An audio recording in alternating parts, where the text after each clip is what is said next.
ಎಲ್ರಿಗೂ ನಮಸ್ಕಾರ. ಮತ್ತೊಂದು ವಿಡಿಯೋಗೆ ಸ್ವಾಗತ. ಇವತ್ತು ಈವ್ನಿಂಗ್ ರೋಟೀನು ನಂದು ಅಭಿ ಮಾತ್ರ ಇರೋದು. ಅದಕ್ಕೋಸ್ಕರನೇ ನಾವಿಬ್ಬರು ಇದ್ರೆ ಹೇಗಿರುತ್ತೆ ಈವ್ನಿಂಗ್ ರೋಟೀನ್ ಅಂತ ನೋಡೋಣ. ಇನ್ನು ಸ್ನಾನ ಮಾಡಿಲ್ಲ, 5 ಗಂಟೆ ಆಗಿದಾಗಲೇ. ನಾನು ಅಭಿಗೆ ಸ್ನಾನ ಮಾಡ್ತೀವಿ. ಮತ್ತೆ ಇನ್ನೂ ಸಾಮಾನು ಇದ್ದಾವೆ. ಬಟ್ಟೆ ಹಿಂಡಾಕಿದ್ದೀನಿ, ಅದು ಆರಕ್ಕಿಲ್ಲ, ನೀರು ಇಳ್ಕೊಂಡ್ಲೆ ಅಂತ ಹಂಗೆ ಇದೆ.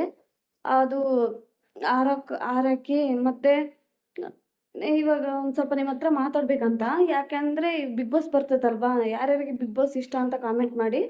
ಹಾಗೆ ಅದ್ರ ಬಗ್ಗೆ ಅಗ್ನಿ ಪರೀಕ್ಷೆ ಬರ್ತಾ ಇದೆ ಈ ವರ್ಷ ಸ್ಪೆಷಲ್ಲಾಗಿ. ವರ್ಷ ಬಿಗ್ ಬಾಸ್ ಡೈರೆಕ್ಟ್ ಬರ್ತಾಯಿತ್ತು. ಈ ವರ್ಷ ಕಾಮನರ್ಸ್ ಕೂಡ ಕರ್ಕೊಳ್ಳೋಣ ಅಂತ ಹೇಳ್ಬಿಟ್ಟು ಬಿಗ್ ಬಾಸ್ ಬರ್ತಾ ಇದೆ. ಅದು ತೆಲುಗಲ್ಲಿ ಬಂದಿತ್ತು ಹೋದ ವರ್ಷ. ಈ ವರ್ಷ ಕನ್ನಡದಲ್ಲೂ ಬಂದಿದೆ. ಯಾರಿಗೆಲ್ಲ ಬಿಗ್ ಬಾಸ್ ಅಂದರೆ ಇಷ್ಟ ಅಂತ ಹೇಳಿ. ನನಗಂತೂ ತುಂಬಾ ಇಷ್ಟ. ಅದಕ್ಕೋಸ್ಕರನೇ ಸ್ವಲ್ಪ ರಿವ್ಯೂ ಅಂತೇನಿಲ್ಲ ಅಗ್ನಿ ಪರೀಕ್ಷೆ ಬಗ್ಗೆ, ಆದರೂ ಬಂದಿದ್ರಲ್ವ ಅವ್ರ ಬಗ್ಗೆ ಸ್ವಲ್ಪ ಮಾತಾಡೋಣ ಅಂತೇಳಿ ನಿಮ್ಮ ಹತ್ರ. ನಾನು ಕೆಲಸ ಮಾಡ್ಕೊತ ನಿಮ್ಮ ಹತ್ರ ಮಾತಾಡ್ತಾ ಇರ್ತೀನಿ. ಎಲ್ಲ ಇದ್ದಾವೆ, ಇನ್ನೂ ಕ್ಲೀನ್ ಮಾಡ್ಕೊಂಡಿಲ್ಲ.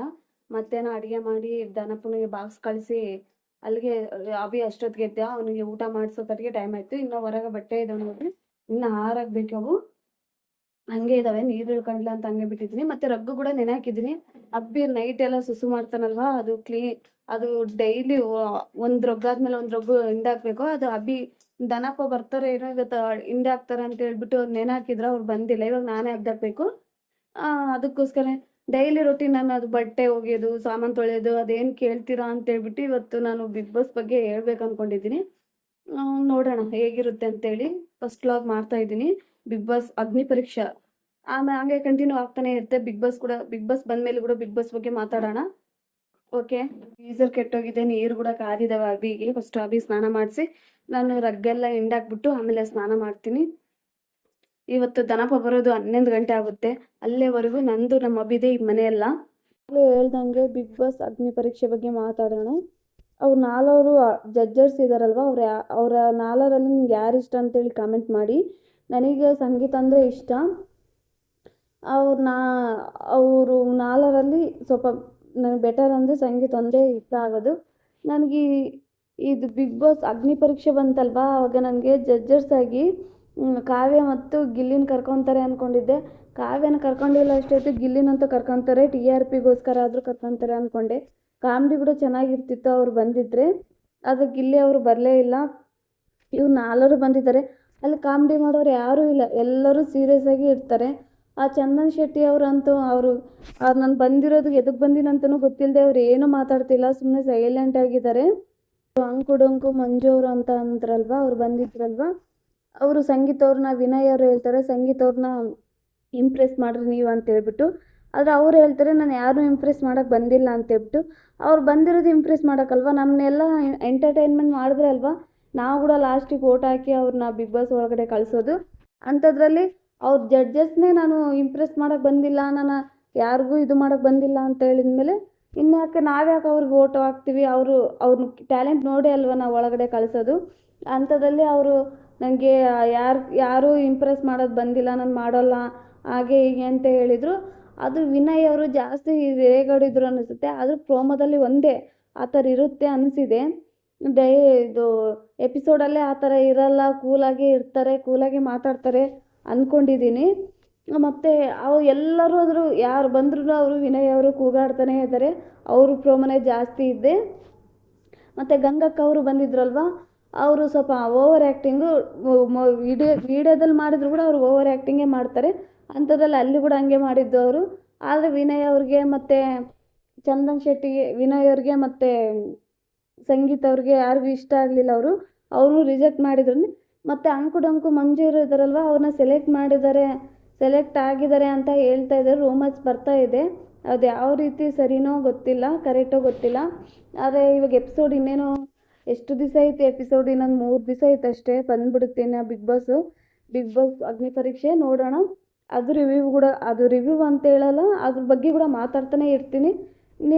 ನಾನೇನಾದರೂ ನಿಮ್ಗೆ ಮಾತಾಡೋದು ಬೋರ್ ಆದರೆ, ಇಂಟ್ರೆಸ್ಟ್ ಇಲ್ಲ ಅಂತ ಅನಿಸಿದರೆ ಕಾಮೆಂಟ್ ಮಾಡಿ ಪ್ಲೀಸ್. ಅದು ಸ್ವಲ್ಪ ಚೇಂಜ್ ಮಾಡ್ಕೊತೀನಿ ಮಾತಾಡೋಕ್ಕಾದರೂ. ಮತ್ತು ಹೊಸ್ದಾಗಿ ನೋಡ್ತಾ ಇದ್ದರೆ ಪ್ಲೀಸ್ ಸಪೋರ್ಟ್ ಮಾಡಿ, ಸಬ್ಸ್ಕ್ರೈಬ್ ಮಾಡ್ಕೊಳ್ಳಿ. ಇವತ್ತೊಂದು ಪ್ರೋಮೋ ಬಿಟ್ಟಿದ್ರಲ್ವ 3 ಗಂಟೆಗೆ, ನೋಡಿದ್ರೆ ಯಾರಾದರೂ? ನಾನು ನೋಡಿದ್ದೀನಿ ಪ್ರೋಮೋ. 3 ಗಂಟೆಗೆ ಪ್ರೋಮೋ ಬಿಟ್ಟಿದ್ದು. ಒಬ್ಬ ಅಜ್ಜಿ ಬಂದಿದ್ದಾಳೆ, ವಿನಯ್ ಅವ್ರು ಕೇಳ್ತಾರೆ ಅಲ್ಲಿ ಆರೋಗ್ಯ ಕೆಟ್ಟೋದ್ರೆ ಮತ್ತು ಊಟ ಸರಿಯಾಗಿರಲ್ಲ, ಊಟ ಇಲ್ಲಾಂದರೆ ನಿಮ್ಮ ಆರೋಗ್ಯ ಕೆಡುತ್ತೆ ಅಂತ ನಿಮಗೆ ಭಯ ಇಲ್ವಾ ಅಂದರೆ, ನನಗೆ ಯಾವುದ್ರೂ ಭಯ ಇಲ್ಲ, ಓಕೆನೇ, ನಾನು ಹೆಂಗಿದ್ರು ನಾನು ಗೆದ್ದು ಬರ್ತೀನಿ ಅನ್ನೋ ಕಾನ್ಫಿಡೆನ್ಸ್ನಲ್ಲಿ ಅಜ್ಜಿ ಹೇಳಿದರು. ಚೆನ್ನಾಗಿತ್ತು ಅವ್ರು ಮಾತಾಡಿದ್ದು ಕೂಡ. ಆದರೆ ಬಿಗ್ ಬಾಸಲ್ಲಿ ಅವ್ರು ಹೋದರೆ ಒಂದು 2 ವಾರ 3 ವಾರ ಇಟ್ಕೊತಾರೆ, ಆಮೇಲೆ ಕಳಿಸ್ಬಿಡ್ತಾರೆ. ಏನೋ TRPಗೋಸ್ಕರ ಇಟ್ಕೊತಾರೆ ಅವ್ರನ್ನ ಅಷ್ಟೇ. ಆದರೂ ಕಾಮನರ್ಸು ಹೋಗಿದ್ದಾರೆ ಅಂತ ನಮಗೆ ಒಂದು ಸ್ವಲ್ಪ ಖುಷಿ ಆಗುತ್ತೆ ಅವ್ರು ಹೋದರೆ. ಮತ್ತು ಇನ್ನೊಬ್ಬರು 20 ವರ್ಷದ್ದು ಕುಮಾರಿ ಅಂತೇಳಿ ಬಂದಿದ್ರಲ್ವ, ಕುಮಾರಿ ಅಂತೇಳಿ, ಆ ಹುಡುಗಿ ಕೂಡ ಚೆನ್ನಾಗಿ ಮಾತಾಡಿದ್ಲು. ಆ ಹುಡುಗಿ ಮುಗ್ಧತೆಯಿಂದ ಮತ್ತು ಕಾಮಿಡಿ ಥರ ಮಾಡಿದ್ಲು. ಮತ್ತು ನಿರುಪಮ್ ಅವರು ಇದ್ರಲ್ವ, ಅವರು ನಿರಂಜನ್ ಅವರು ಕೂಡ ಅವ್ರ ಜೊತೆ ಚೆನ್ನಾಗಿ ಕಾಮಿಡಿ ಮಾಡಿದ್ಲು ಸೂಪರಾಗಿ. ಮತ್ತು ಎಲ್ಲರನ್ನೂ ರಿಜೆಕ್ಟ್ ಮಾಡಿದ್ರು, ಫಸ್ಟಿಗೆ ಸೆಲೆಕ್ಟ್ ಮಾಡಿದ್ದು ಹುಡುಗಿನೇ ಚೆನ್ನಾಗಿದ್ಲು, ಮುಗ್ಧೆ ಥರ ಇದ್ಲು, ಹಳ್ಳಿ ಥರ ಹುಡುಗಿ ಇದ್ಲು. ಶಾಮನರ್ಸಲ್ಲಿ ಹುಡುಗಿ ಹೋದ್ರೂ ಕೂಡ ಚೆನ್ನಾಗಿರುತ್ತೆ, ಚೆನ್ನಾಗಿ ಮಾತಾಡಿದ್ಲು, ಕ್ಯೂಟಾಗಿ ಮಾತಾಡಿದ್ಲು. ಹಾಗೆ ಮತ್ತು ಅಜ್ಜಿ ಕೂಡ ಚೆನ್ನಾಗಿ ಮಾತಾಡಿದ್ರು. ಇವತ್ತಿಬ್ಬರೂ ಪ್ರೋಮೋದಲ್ಲಿ ಸ್ವಲ್ಪ ಚೆನ್ನಾಗಿ ತೋರಿಸಿದ್ರು, ಸೆಲೆಕ್ಟ್ ಮಾಡ್ತಾರೆ ಇವ್ರನ್ನ ಅನ್ನೋ ರೀತಿ ತೋರಿಸಿದ್ರು. ಆದರೆ ಪ್ರೋಮೋದಲ್ಲಿ ಹೇಗಿರುತ್ತೆ ಅಂತ ಗೊತ್ತೇ ಇರುತ್ತಲ್ವ, ಅಲ್ಲಿ ಆಗೋದೇ ಬೇರೆ, ತೋರಿಸೋದೇ ಬೇರೆ, ಆ ಥರ ತೋರಿಸ್ತಾ ಇರ್ತಾರೆ. ತಿರ್ಗಾ ಅದು ಎಪಿಸೋಡ್ ಬಂದಾಗೆ ಗೊತ್ತಾಗೋದು ಅದು ಹೇಗಿರುತ್ತೆ ಅಂತ ಹೇಳ್ಬಿಟ್ಟು. ಆಮೇಲೆ ಇಷ್ಟೇ, ಬಿಗ್ ಬಾಸ್ ಇವತ್ತು ಪ್ರೋಮೋ ಕೂಡ ಇದ್ದಿದ್ದು ಅವರಿಬ್ಬರ ಮೇಲೇ ಇದ್ದಿದ್ದು. ವಿನಯ್ ಅವರು ಕೂಡ ಕೂಲಾಗಿದ್ದರು, ಸಂಗೀತ ಅವರು ಕೂಡ ಚೆನ್ನಾಗಿ ಮಾತಾಡಿದರು. ಇವರು ಚಂದನ್ ಶೆಟ್ಟಿ ಅವರು ಏನು ಮಾತಾಡ್ತಾನೆ ಇಲ್ಲ, ಇನ್ನು ಅವರು ಎಪಿಸೋಡ್ನಲ್ಲಿ ಮಾತಾಡ್ತಾರೇನೋ, ಕಾಯಬೇಕು. ನನಗೆ ಗಿಲ್ಲಿ ಅವರು ಬಂದಿದ್ದರೆ ಚೆನ್ನಾಗಿರುತ್ತೆ ಅನ್ನಿಸ್ತಾ ಇತ್ತು. TRP ಕೂಡ ಚೆನ್ನಾಗಿರ್ತಿತ್ತು ಮತ್ತು ಕಾಂಪಿಟೇಷನ್ ಕೂಡ ಚೆನ್ನಾಗಿರ್ತಿತ್ತು, ನೋಡೋರು ಕೂಡ ಎಲ್ಲರೂ ಚೆನ್ನಾಗಿ ನೋಡ್ತಾಯಿದ್ರು. ಅದು ಗಿಲ್ಲಿ ಕಾವ್ಯ ಅಂತ ಬಂದಿದ್ದರೆ ಇನ್ನೂ ಚೆನ್ನಾಗಿರ್ತಾಯಿತ್ತು. ಏನು ಮಾಡೋಕ್ಕಾಗಲ್ಲ, ಅವ್ರನ್ನ ಯಾಕೆ ಕರ್ಕೊಂಡಿಲ್ಲೇನೋ ಗೊತ್ತಿಲ್ಲ. ಆದರೂ ಗಿಲ್ಲಿ ಅವರು ಸಿನಿಮಾ ಅಂತ ಮಾಡ್ತಾಯಿದ್ದಾರಲ್ವ, ಅದಕ್ಕೇನೂ ಕರ್ಕೊಂಡಿಲ್ಲ ಏನೋ ಗೊತ್ತಿಲ್ಲ.